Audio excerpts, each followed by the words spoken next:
Hello everyone, Krydax here. Welcome back to pYanodon's. In our last episode, we got our depots set up, we unbottlenecked a few things, though, let's be honest, the entire base is a bottleneck. You know, it's just about undoing one at a time. Did find that we had a bit of an issue where our construction bots deconstructed some things, didn't have available storage space to place anything, and I didn't do filters on this. And what I really should do is this, so that way they have a place to put items regardless. And then I don't even need it. Well, I do need a filter on this, otherwise we could end up with 0. But yeah, so this actually showed up on the Reddit recently. It's actually the case that I haven't done this on any of them. I guess I can do it that way. So it turns out, I can't use words today, that the logistic bots do not prioritize properly, which is a lot of P's. The construction bots don't prioritize the same way that the logistics bots do. Technically, it's not a bug. There's an old forum post proving that it is the intended behavior according to the devs. I would have to disagree that it's what the behavior should be. What I think the behavior should be is that the construction bots work the same way as the logistics bots. And specifically what I'm talking about is requester chests versus storage chest versus passive provider. So the way it is right now, and I can't build the other types right now, but if you assume this, let's see, where's my little text plates? So we'll call this the requester chest, and this will be the passive provider chest over here. So let's say I had, you know, a couple items in each, and I set a request for these loaders. Which one is going to be taken from? Well, as you know, it'll come from the storage, right? Like, it should come from storage first. It just makes sense. Use up all the extra that you have stored up somewhere before you use up the passive provider. And then it'll use up active providers before any of those, if there is any waiting in an active provider. Which all makes sense, right? And I don't remember where buffers fit in that because I almost never use buffers.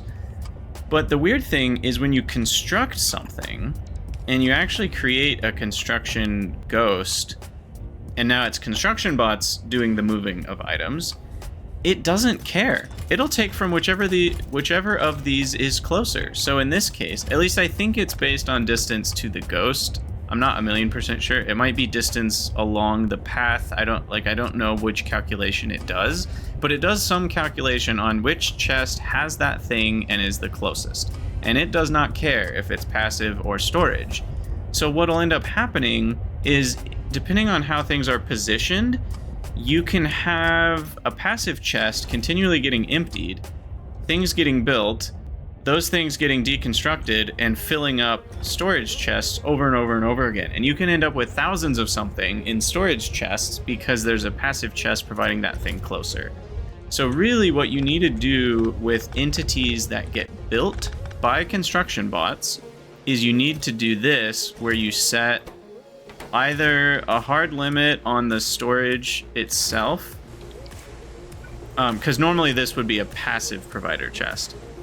And if you do a passive provider chest with the inserter, you have to put a condition on it that it will stop if there's 50 or more in the logic network, or whatever number you want it to be. Because if you don't put that on, you can end up with essentially infinite in your network, which is not what you want, obviously. So now I need to find the rest of my storage chests and fix what I didn't do properly, which was filtering them, because otherwise the wrong stuff can get put in them. So I guess we need to do a Shift F for storage chest.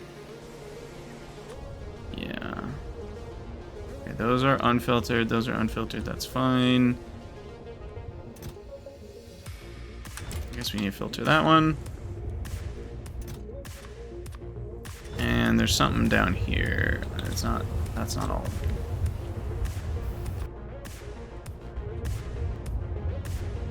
chest.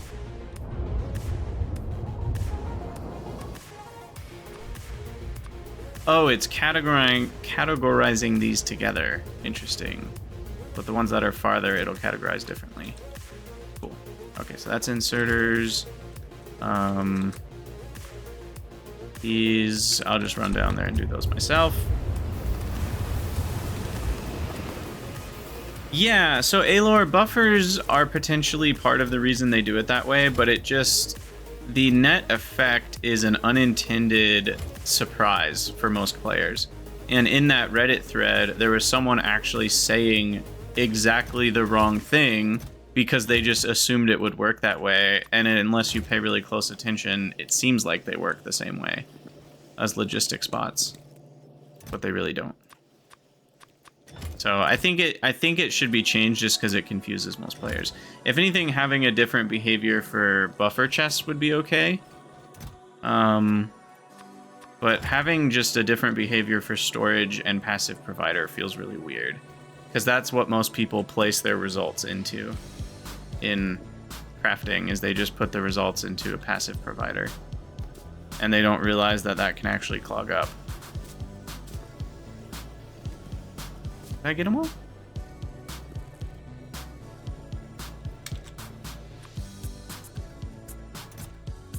Pipes, thingies, thingies, thingies. Ah, there we go. Transport belts. And underground belts. Sweet. I should probably put pipes in the storage network.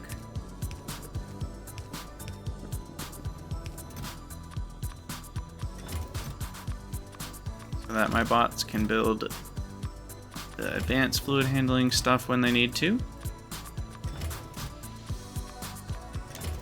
And then, are lamps in the network yet? They are, yeah. What else we got? Over here. Oh, standing right next to it. That was just me providing some manually to the system, so that one doesn't need a filter. This one does need a filter.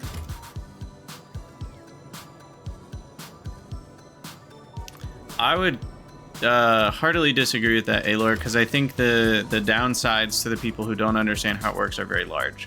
Because I've actually had it happen to me, where I ended up with thousands of a building in the network that shouldn't have been there. It happens a lot with like walls and turrets and stuff that bots are often either deconstructing or reconstructing. But it can happen with anything. And it's very confusing.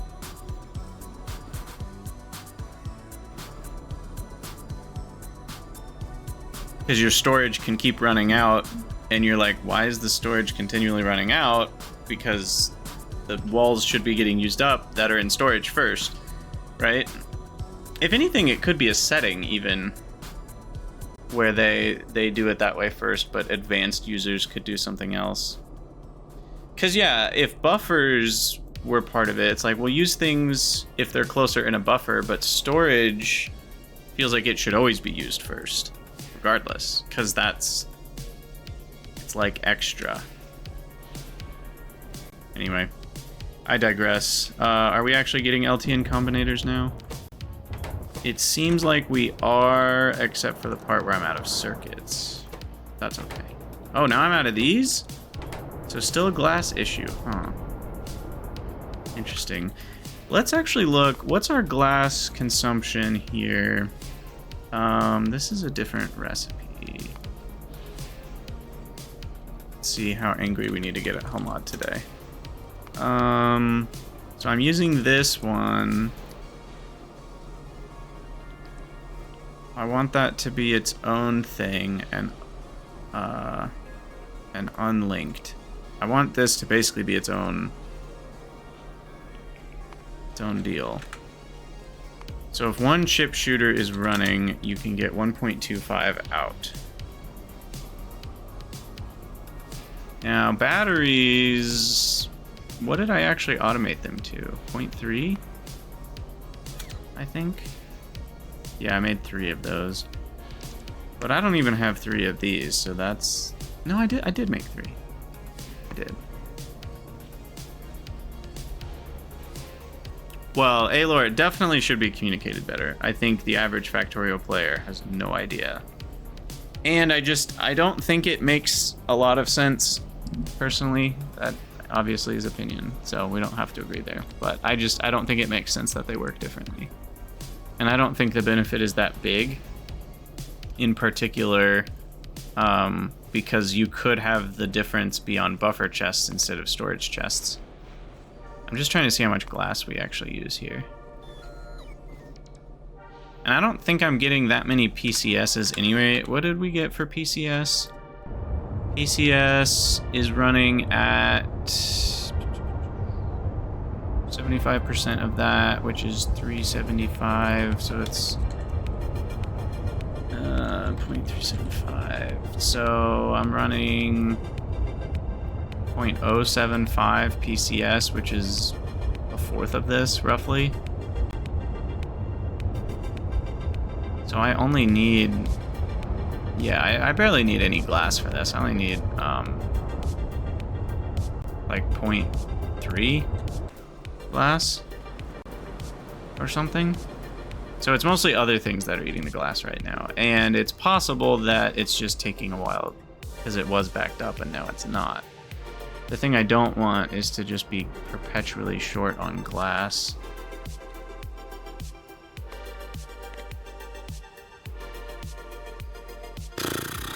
Let's see. So over 10 hours. Hour. It does look like my average consumption was in the 30 to 40 range here. And my production is maintaining at like the 85 range now in recent 20 minutes or so. So I think this is just because everything got starved of glass and now they're all feeding. And once they're done feasting, it'll go back to okay. So glass is okay then. Nichrome's almost done researching. We're getting slowly to rubber too. Not quickly. How's logistics science been? Logistics science is not quite 6 a minute still.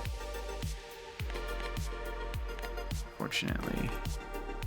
So let's go check out what's bottlenecking. Gilbert Grape over here. Still bones. Interesting. Are we short on something else?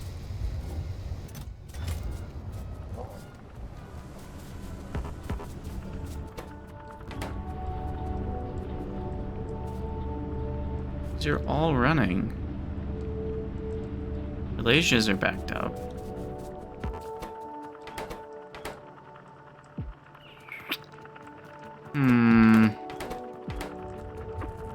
Well, cotton guts are kind of bad at bones, but we did the math on this and it should be like 95% of what we're wanting still. So that's why I'm a little confused. Because the Sarcoruses require 0.06. And then the bones that we put the rendering down at the bottom.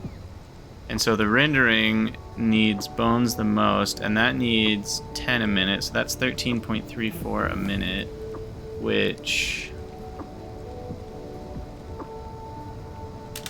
is 0.22 a second. And we are producing 12.8 a minute. Minus whatever losses we have from having just slightly too few green moon drops. Everything else we have the full amount. So we should be getting like 99% of this. Which would be, 5.4 a minute at worst, which would still be 90%. So something is a little funky here, and I'm not sure what's going on. It's possible some things were still spinning up for a while, and that it's just now starting to finish. Are we having issues with barrels, maybe, on this one? We need a few more barrels.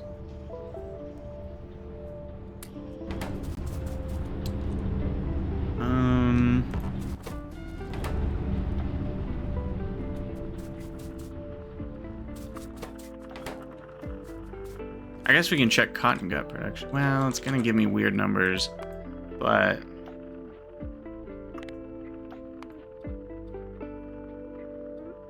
$16.6 a minute. What am I actually supposed to be getting? We should be getting 24 a minute. Okay, yeah, that's what's wrong. Why am I not getting 24 a minute? Maybe it was moondrops or something having to back up. Or Relasia's. Because they're all running now.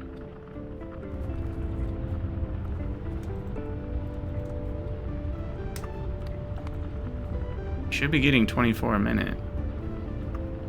These are all running.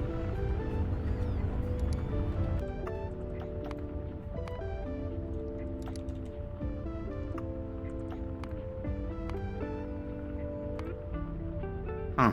Yeah, so it seems like it's more recently that like back here 40 minutes ago they weren't all running, I don't think. But it looks like about 30 minutes ago maybe they all started to run properly. We had a weird dip, but it looks like we're getting around our 24 a minute correctly now. Because if we look at the ingredients, you know, they're all stocked up now. So maybe it was barrels, maybe it was moondrops. Those aren't stocked very far past the first one, so maybe it was moondrops. I don't know. Whatever. It's definitely close enough. I'm going to ignore that for a bit because we have things we need to do, which is get trains fueled up and make some trains. Wait, I already made trains. Where did I put those? I want to say I crafted some locomotives and placed them somewhere. We'll have to find those. But, yeah, so we're going to fuel trains with raw coal. Like, is that crazy? I don't think that's crazy. I think that's fine for now. So we'll just, for now, belt in some raw coal and call it a day. I don't really have an issue with that. We can switch it out to another fuel pretty easily. First, I should make sure trains can be fueled by raw coal. I'm pretty sure they can. But let's find our trains.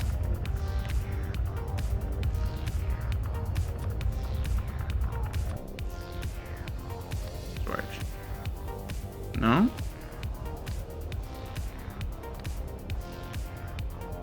Interesting.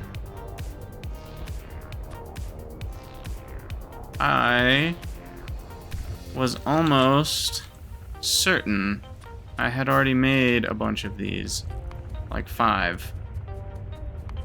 And I clearly am not thinking properly.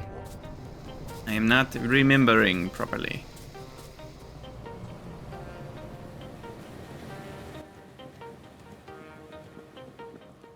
Maybe I made a bunch of cargo wagons. Did I make cargo wagons?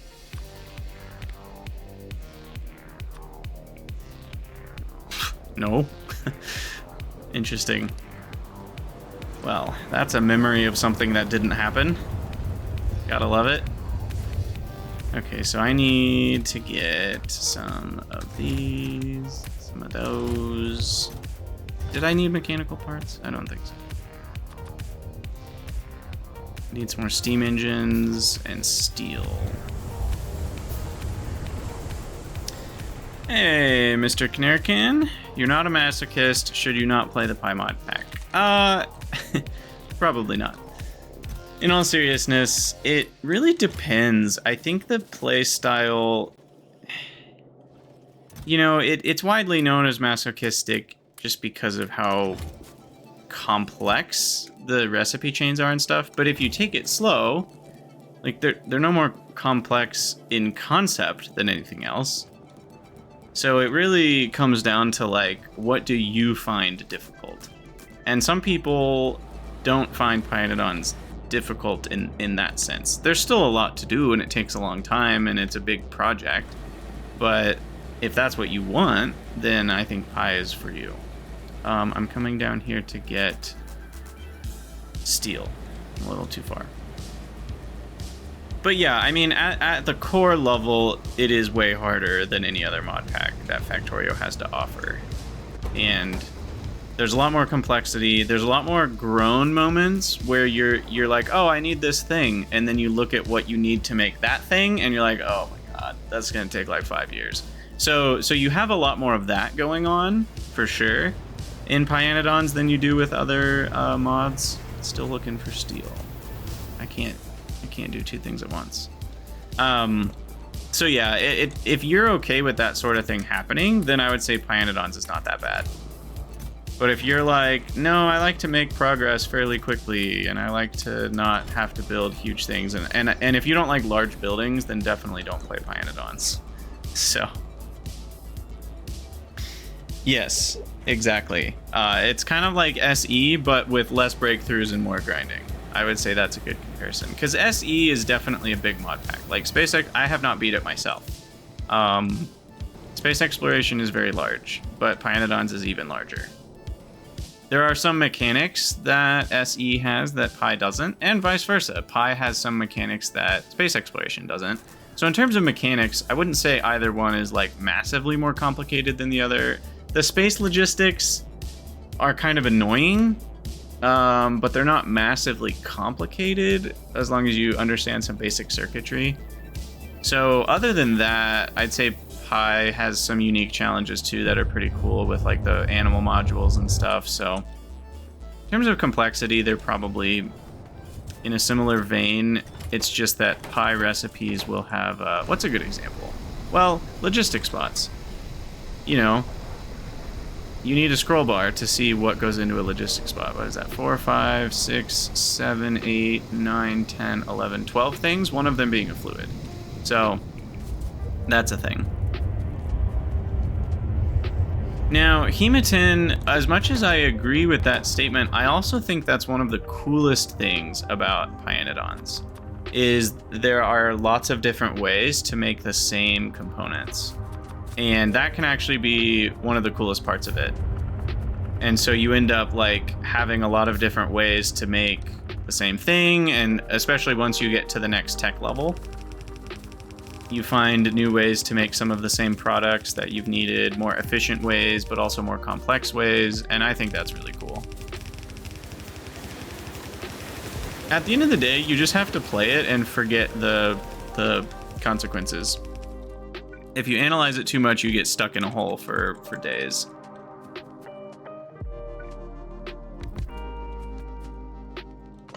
So I guess because of how fast raw coal is, I should probably just space these out by 2, and then they're gonna last a lot longer.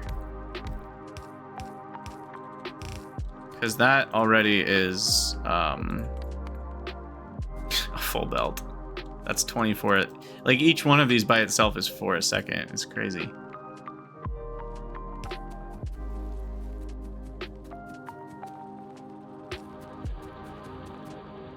Look at that. Absurd. All right, so there's our belt of coal for our first little trains running around. This is still a problem, isn't it? Oh wait, no, this is a different one. Interesting.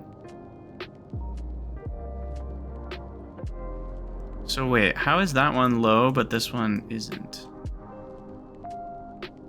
Does this one not output? The overflow out is at 50%, which means this one will be at most 50%, but it's not. Why is this not at 50%? Oh, my Steam network is such a cluster. Oh, I already have an electric boiler with a 30% top up, so this should be alarming at under 30%, which would be under... Wait, what?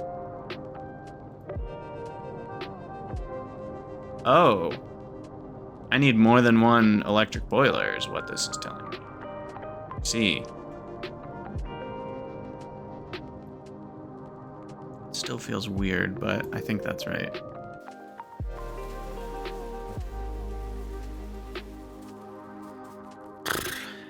Let's go fix that first. So I need more electric boilers. I can only craft one. Yeah, another thing that Pi has that SE definitely does not is the amount of cost to your infrastructure is maybe 10 times bigger. Like a lot of buildings will require straight up 300 circuits or something. And it's just like, wait, what? 300 circuits? And then often they'll require 3 or 4 or 10 buildings. Like this one, the olefin plant requires 2 electrolyzers, and then sometimes electrolyzers might require another building, and so you know you're ending up with like 15 buildings total that you crafted and thousands of resources. Where are electrolyzers? Yeah, like electrolyzers require labs and tar processing units, and then so now I need 4 labs for the olefin plant altogether, and so it really, you know, if you were to break down the full cost in terms of plates and biological resources, it gets pretty huge for some of these buildings. And that's only the tier 1 buildings we're looking at, and not even the most expensive ones. So you end up needing a lot more things in storage. Whereas in other mod packs, you often don't need, you know, 5,000 of something in a chest. You need more of that in Pi.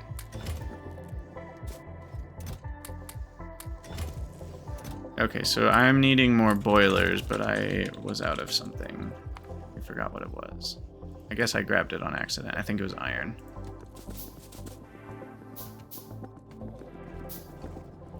Nullius does a lot of the chaining buildings together, needing other buildings, but they're not prohibitively expensive in Nullius, at least.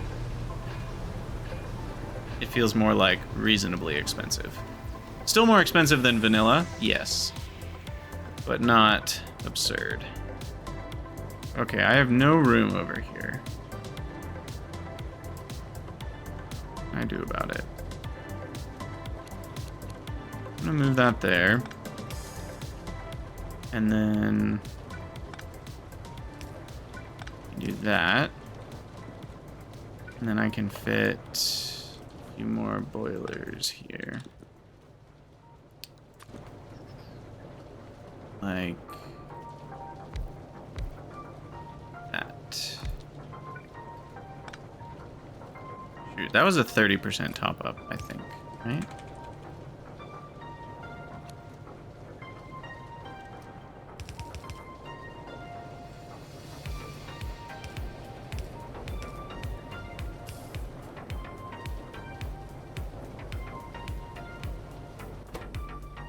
Now I think we're good with that. And then a 30% is 9K, which that is, I had already set that properly.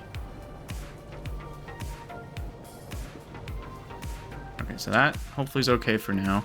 Back to trains. We have 5 locos, 5 cargos. Our first 5 trains are about to go on the rails. Oh boy. Oh boy, oh boy, oh boy.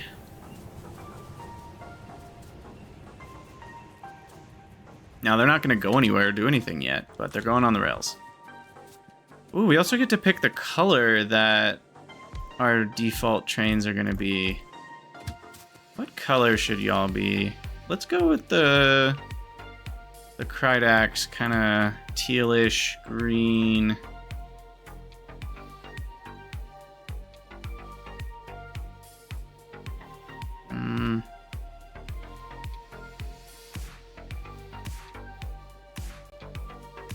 Darker. Ooh, yeah.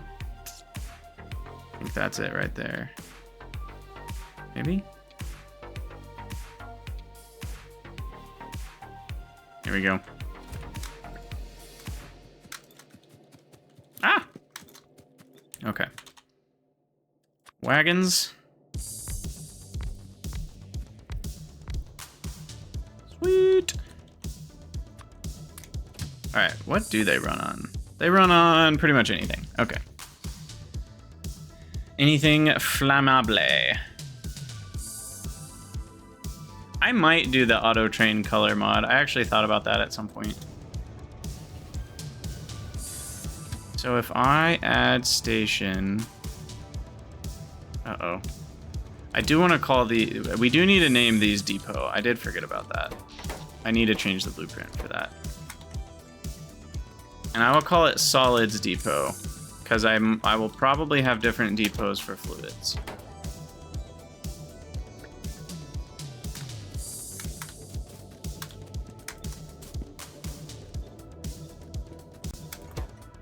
Okay, and then this is not connected. Let's fix that. Oh, I don't have a train track on me. And then this, I will just manually fix.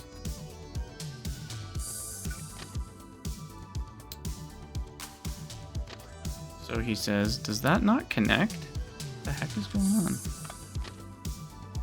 Oh, that's in the way.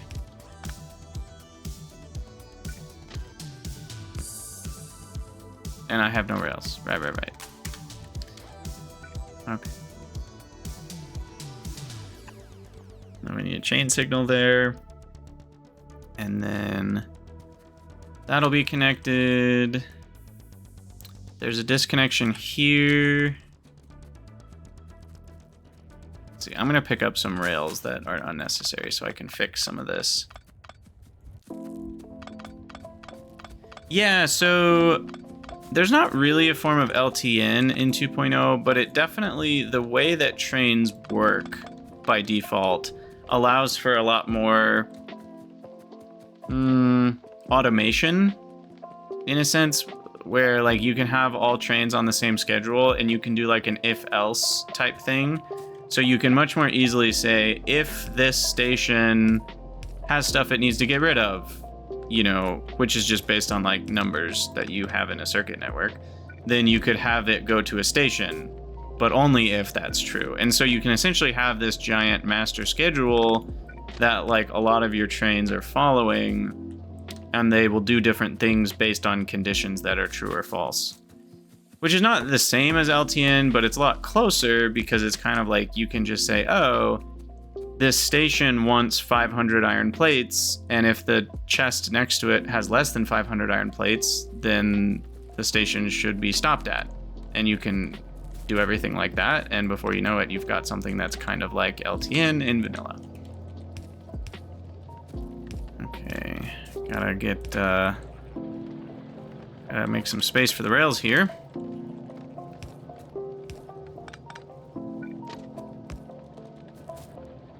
This is a little more annoying.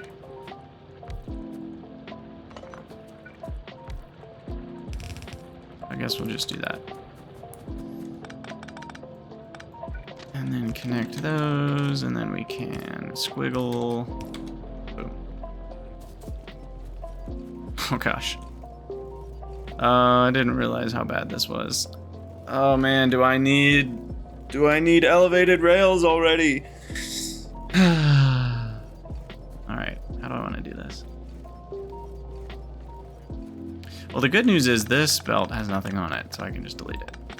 So that's how I want to do that. And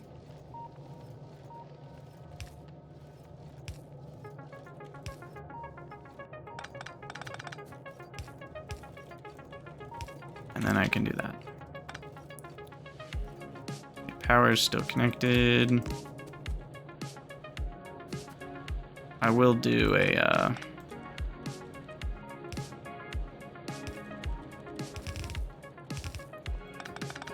little turn here. An S curve, as they call it in the biz, or an S bend. I don't know, same thing. I always think of Roller Coaster Tycoon though.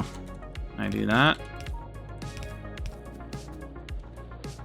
Alright, so then in this case, move these over.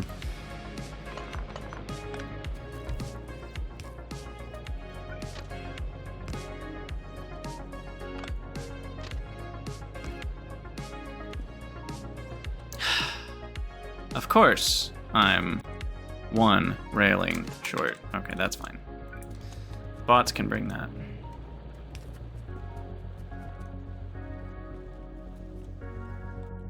I just want to make sure the core square is finished before we start sending trains around. Because they essentially, this one and this one will both need... Wait a second. Yeah. That'll work. What happened here? I need to go fix that too. Oh no. It is curvy. It's scurvy. Oh, I get it. Because it's... Yeah.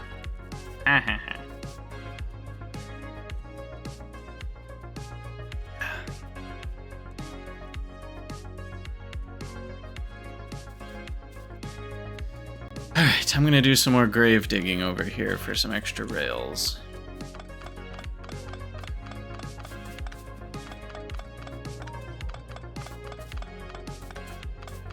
I could go all the way over to where rails are made, but that's really far away, and I don't want it.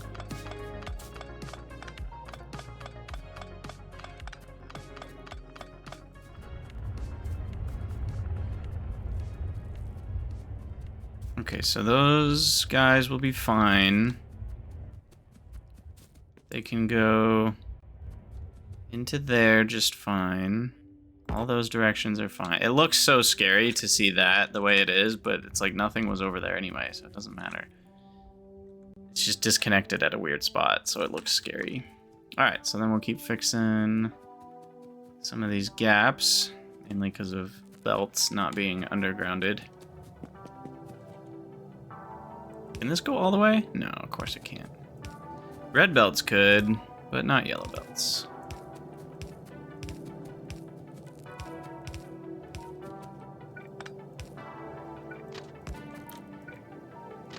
Alright. I think we're good there.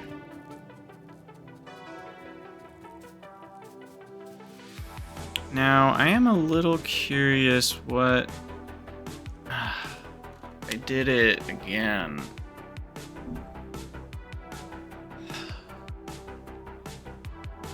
Really? Is this really still haunting me? Oh my gosh, Krydax, dude, come on. Okay, so that one... Alright. So, the regular station looks like this. And that is, I believe, broken. Yep. It needs to be up here. And then that will connect far enough to build the power and the roboport. And then that roboport will connect far enough to build everything. And there are roboports here, which will also build things. So that should be okay. I've only had to do this 15 freaking times. It feels like every time I miss something and I can't escape. I can't escape it. No matter what, I miss another thing every time. All right, save that. Put it back in the book. Leave our little lab. Fix it again. I do also need to rename stops for the depots, you're right. That there. Of course, I just gave up all my rails. I guess I can sort of fix this from map mode, can't I? Everything's dark. Ah, so there's an issue that we're gonna need to solve. The other annoying part about that one is you can't picker dollies on the whatchamacallit, so we're gonna have to do another little scurvy action.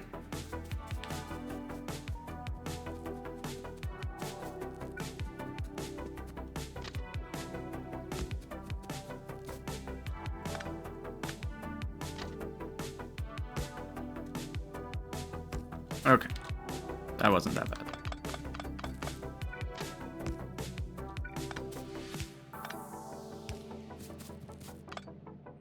Now I don't want to click on the caravan. Yeah, okay, thank you. Good timing.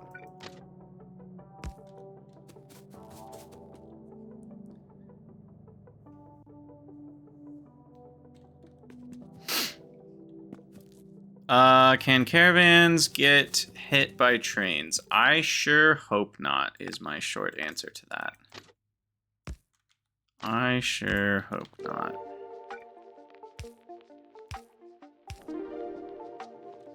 Alright, I want to say that does it. Yeah. Well, and he finally got there with that one chain track.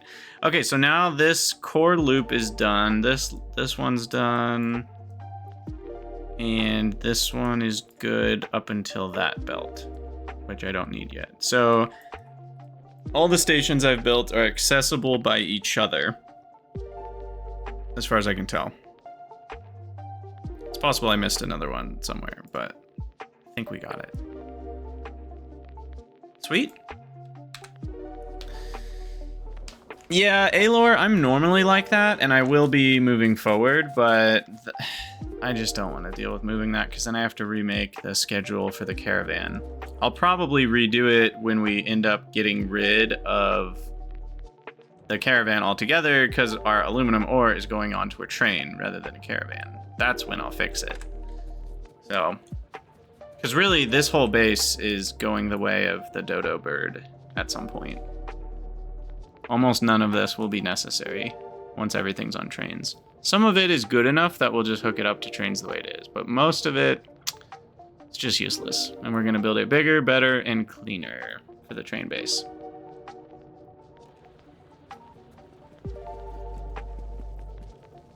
Yeah, getting gates to work properly is a whole thing I've never even tried, because I know that it's a pain in the butt. I've thought about it, and I've thought, you know what? I'll just get hit by trains once in a while. That'll be fine. I will settle. I will settle for some train deaths once in a while, and we'll just call it good enough.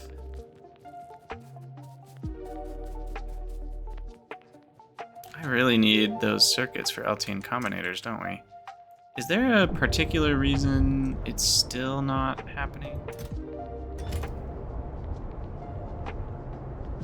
Wow, it like just made a bunch in a row. That was cool. Probably because, yeah, all of them were going to constant combinators for LTN stops, which was requiring quite a few. A train stop is 5 circuits. Maybe I shouldn't have done 50 train stops. Yeah, in 2.0, we'll just be able to have elevated trains all over the place, and you can just run around without fear of death. Ta-da! Now that should turn blue, so we've already screwed something up. Oh, these aren't connected by wire. Wait, what? Cannot connect to wire. What in the unholy heck?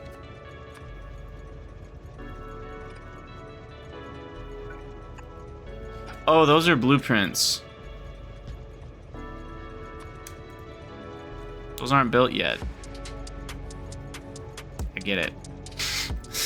That makes sense now. Okay. So we're still a few minutes from that being done. All right, bring this up. This is our fuel. Fuel gets loaded in like so. And then the ash will get emptied like so.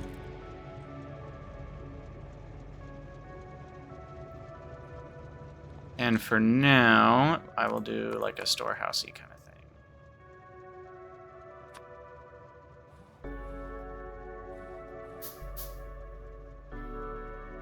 of thing. Marked at home, I really hope you're wrong, but it is the sad truth of most of the stuff I say. I'm getting better about that slowly. I feel like I've grown a lot as a player, and that sort of thing, like I am getting better at that. When I say that I'm gonna do things better, I actually am improving on that. So there's a chance I'm not just full of it this time. Now that's a lot slower than I thought it would be. So I think I might need to do that. There's a couple things we have to fix about the depot.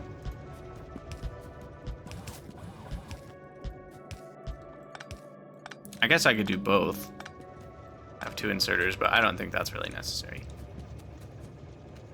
There's nothing more permanent than a temporary solution. Yes, exactly. Shortcuts make for long delays. In the words of Lord of the Rings chapter titles. Of course you didn't build the one I actually needed, you turd. It would do that. It's just trolling me. Okay, so you go to Solids Depot. Yay, it turned blue. That's a good thing. That means it's where it's supposed to be.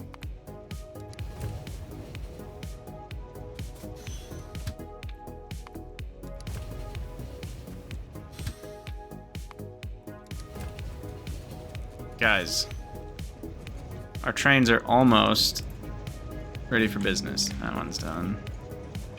One's done.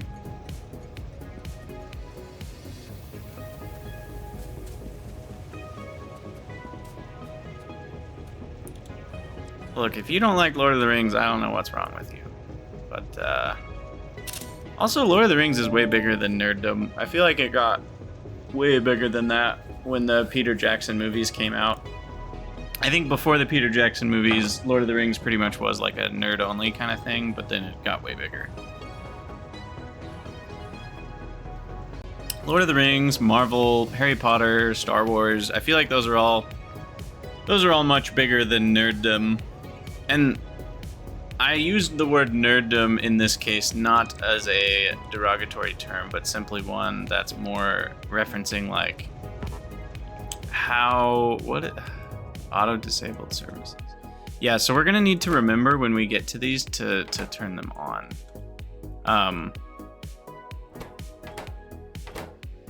Yeah, because they're auto building off. But why is that one on? Oh, because it's just requesters that auto build off. That's right. Providers are fine to auto build on because there's nothing in the chests being provided. Also, no, that's right. Okay. Yeah, but like nerddom being, you know, just a class of people that go deep on certain subjects far more than the average person does, is more what I mean by nerddom. And yes, I guess since I know the chapter titles of some of the chapters, I haven't read the Lord of the Rings books in like years though. I should read them again, to be honest. Okay, finally. Sweet. Okay, so blue means those depots are good to go. So as soon as we start providing some things in these chests, and let me go ahead and merge these. Bloop. And once we start providing things in there, and then we request things in some of these, then we're gonna have LTN running and it is gonna feel so good.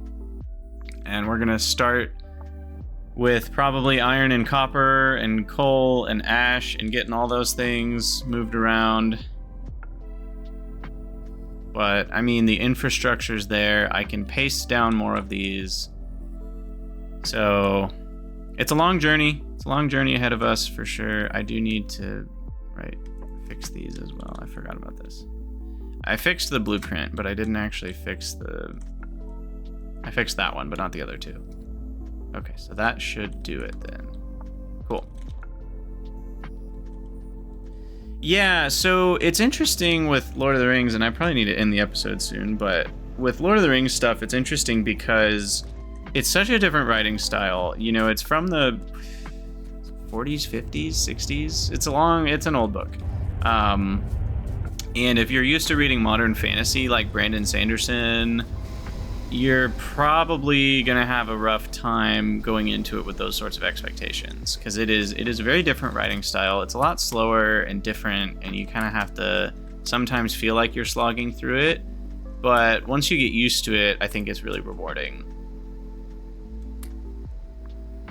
But yeah, I mean, these days I've gotten used to, I don't even know if I would enjoy rereading the Lord of the Rings books, to be honest. Like, that's part of why I want to do it, is to see if I still like it.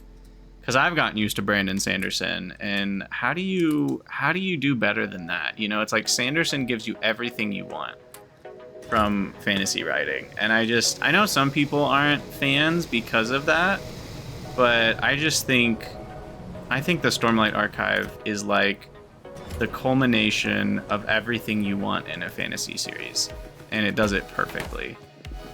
Maybe like 9.5 out of 10 from me. Like, there are some things that aren't perfect, but it's pretty dang close. So, there's my opinion. Whether you asked for it or not.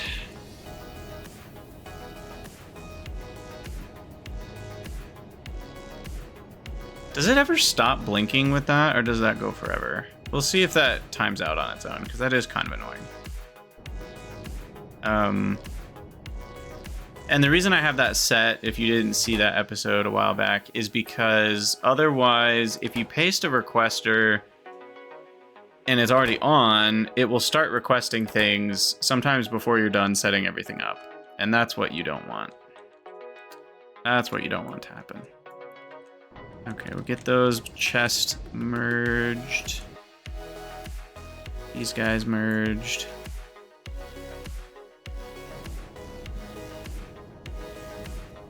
Now, I don't see anybody flying to build this. Are you? Yeah, he's building it. Okay, it's just forever away. Because we have plenty, right? Yeah, I got 50. Yeah, the other thing, going back to bots and storage and construction bots, I'm so excited to have the better bot AI that's coming in, or I don't know if AI is the right word, but like pathfinding or something, but it's going to be so much better because they'll actually, like, the bot that's right next to this will actually be the one that gets sent, rather than the bot that's over here gets sent to grab something from here and then all the way back. The corner of the rail isn't in Roboport range. I'm building a new Roboport here, so we'll be fine on that. Because I hadn't done it correctly originally. The blueprint's fixed though. Okay, looks like these do go away because now that one's not flashing at me. Sweet. Wheel of Time. If you like Wheel of Time, you will love Sanderson. I don't want to poo-poo on Wheel of Time, but it would be hard to argue that Wheel of Time is better than Stormlight by almost any metric. So I'll just say, if you're loving Wheel of Time, you're in for a treat when you get to the Sanderson stuff. And I think some people would disagree with that too and say Wheel of Time's better. I just think the average person's gonna say the opposite. Apophenia, I did talk a little bit about the beacon changes, mostly just that they're gonna be great. Actually, did I? Or did I say something about it and then never say anything about it? Because now that I think about it, I don't know if I actually said any words. I think I mentioned the podcast and how Rygaard's going to be a guest on the podcast, and then I got distracted and talked about something else. So all that to say, I love the new beacon changes. I think they are going to allow for a lot more flexibility, in the sense that you don't have to build large numbers to accomplish a good bonus. And so the way that it is right now, with the bonuses being linear, you're so incentivized to just make as many beacons as you can. Whether you can fit in 4, you're still going to do 4 instead of 3 or 2, right? And if you can fit 8 in, or you're going to build your build so that you can fit 8 in, rather than being okay with 4. Whereas now, 4 is enough, or 2 is enough. Like, depending on what kind of bonus you want, yeah, 8 is still going to be way better than 2 beacons, but it's not as much better as it was before, right? Because before, let's try to think of a good example. Because the issue with the way beaconing works right now is it's a linear bonus stacking on top of a sub 100% speed assembler. Because right now, assemblers with productivity modules are slowed down. So let's just assume you're at 4 productivity modules, and they're each giving minus 20% speed. So your assembler has a base speed of 0.2. And let's say you're using vanilla beacons that give you the speed bonus of 50%. Well, the first one will boost your assembler to 0.7, which is obviously like a massive boost. And then the next one boosts it to 1.2, right? And then the next one boosts it to 1.7, and then 2.2. So you do get technically diminishing returns from if the assembler had no bonus in the first place. But they're not really diminishing returns because, you know, they pretty quickly become a linear model. It just starts out above linear because of starting out at 0.2. But all this to say, you know, let's imagine you had 8 beacons for a bonus of 4, so you'd end up with 4.2 speed versus 4 beacons, which is a bonus of 2. You know, 8 beacons is 91% faster than 4 beacons. With the new model, you're gonna have does square root work? No, I'm just typing letters. I need to actually use the button. I guess we need to use the power. So with the new beacons, you're gonna have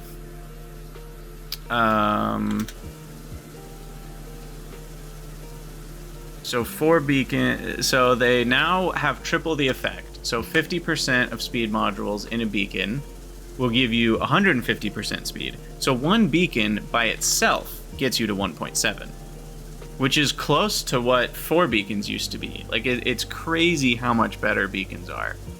Like, now 2 beacons is equivalent to the old 4 beacons. Almost exactly, yeah, because the square root of 2 is like 1.4. So it's close to being exactly the same.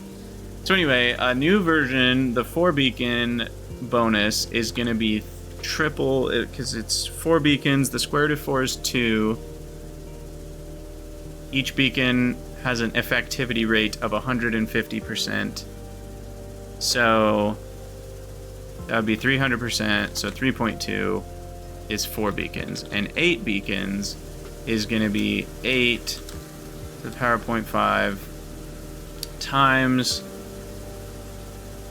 1.5 times 0.5 divided by 3.2.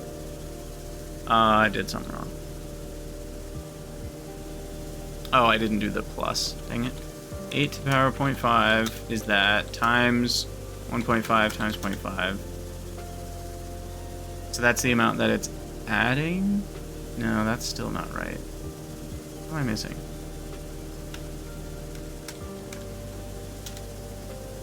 .8.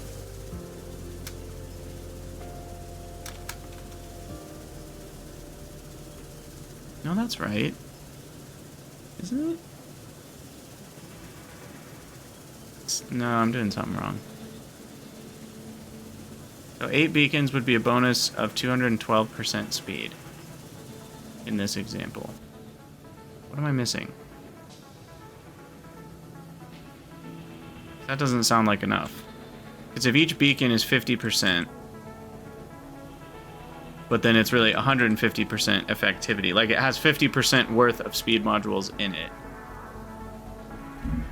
Oh, with the old numbers, I was saying it would have 100% worth of speed modules in it. So now the new beacons have 150% worth of actual effect. I don't need to do the times 0.5. I don't know why I was doing the times 0.5. That's the problem. So 8 to the 0.5,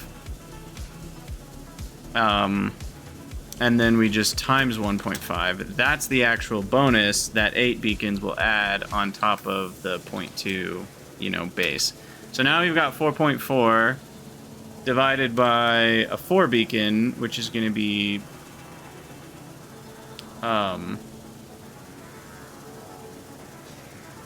yeah, speed module 3 is 50%.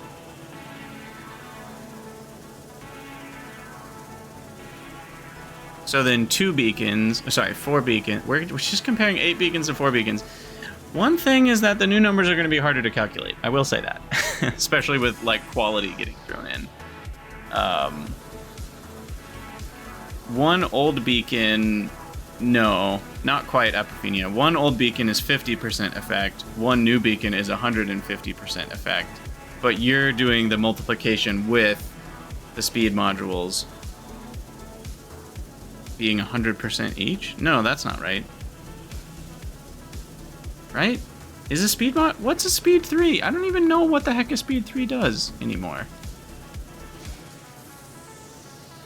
Oh, it's plus 100%. My bad. I thought it was plus 50%. God, this shows how out of touch I am with vanilla Factorio.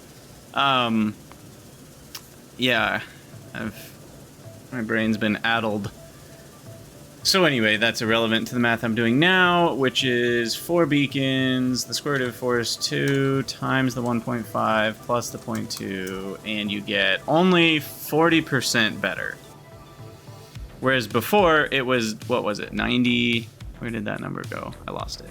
But it was roughly 90% better, 95% better even. And now it's only 40% better to do 8 beacons rather than just 4 beacons. So you can see that now it's maybe not even worth it, because you could just do 4 beacons and your assemblers, and now you have all this extra space where beacons normally would have been, that you could put either more assemblers, or you could put, you know, you could fit in maybe direct insertion. Yeah, FFF has a chart which helps you understand kind of the curve and how things work. But the nice part is that lower numbers of beacons are buffed, higher numbers of beacons above 8 are nerfed. They kind of cross right around 7 or 8 or 9, I can't remember. But in essence, what that means is, like, you're not punished as much. You're really not punished at all for using smaller numbers of beacons now, because the benefits that you're gaining might be worth losing a few percent of speed. Whereas before, you were losing entire chunks of 50, you know, you were losing entire chunks of like 100% speed bonuses. Now, that 13th beacon is not going to add 100%. It's only going to add like 20% or something when you've already got 600% speed. And so that 20%, is that even worth the power and the space you're using for that beacon? Maybe not. So I really love the change. I think I'm actually surprised they went with something so complex mathematically. I know many of us will not find the square root function to be that complex, but for a game that has as broad of an appeal as this one does, I would say square root is fairly complex compared to anything else that you do in the game vanilla-wise. So I am kind of surprised they went with it, but I love it, and I'm very happy with it. I guess they figured Space Age is complex enough, and it's an expansion. We can get a little bit more mathematical with it and still, you know, not have the player's eyes glaze over. So yeah, sweet change. I probably should be done rambling, so for those of you on YouTube, thanks for listening. We'll be getting into LTN any minute now. All we need to do is get some providers going over here with ore, and we'll be going off to the races. So I'm pretty hyped about that. But yeah, for those of you on YouTube, as always, thank you guys for watching. Let me know what you think down in the comments below, and I'll see you in the next episode.